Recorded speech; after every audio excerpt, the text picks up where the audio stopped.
ಸುಲಭವಾಗಿ home made chocolate ಹೇಗೆ ಮಾಡೋದು ಅಂತ ತೋರಿಸ್ಕೊಡ್ತೀನಿ. ಒಂದು ಬಟ್ಲಷ್ಟು ಬೆಲ್ಲ ಹಾಕ್ಕೋತೀನಿ. ಅಷ್ಟೇ ಅಳತೆಯಷ್ಟು ಒಂದು ಬಟ್ಲಷ್ಟು ಕೋಕೋ ಪೌಡ್ರ್ ಹಾಕ್ಕೋತಾ ಇದ್ದೀನಿ.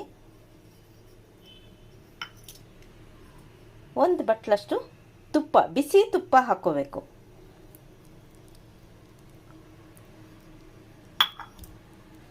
ಇದು ಮೂರು ಚೆನ್ನಾಗಿ ಕಲಸಿ ಒಂದು ಬಟರ್ ಪೇಪರ್ ಹಾಕ್ಬಿಟ್ಟು ಒಂದು ತಟ್ಟೆಗೆ ಹಾಕ್ಕೋಬೇಕು. ಇದನ್ನು ಹಾಕ್ಕೊಂಡು ಡ್ರೈ ಫ್ರೂಟ್ಸ್ ಹಾಕಿ ಒಂದು 2 ಅವರ್ಸು ಫ್ರೀಝರಲ್ಲಿ ಇಡಬೇಕು.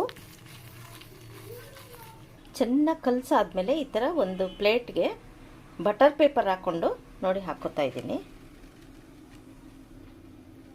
ಇದ್ರ ಮೇಲೆ ಸ್ವಲ್ಪ ಡ್ರೈ ಫ್ರೂಟ್ಸ್ ಹಾಕ್ಕೋಬೇಕು.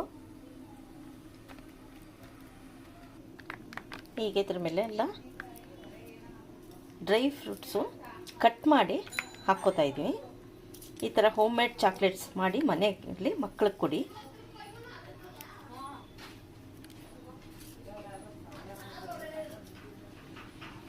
ಇದನ್ನು ಒಂದು 2 ಅವರ್ಸು ಫ್ರೀಝರಲ್ಲಿಟ್ಟು ಆಮೇಲೆ ತೆಗೆದು ಕಟ್ ಮಾಡಿ.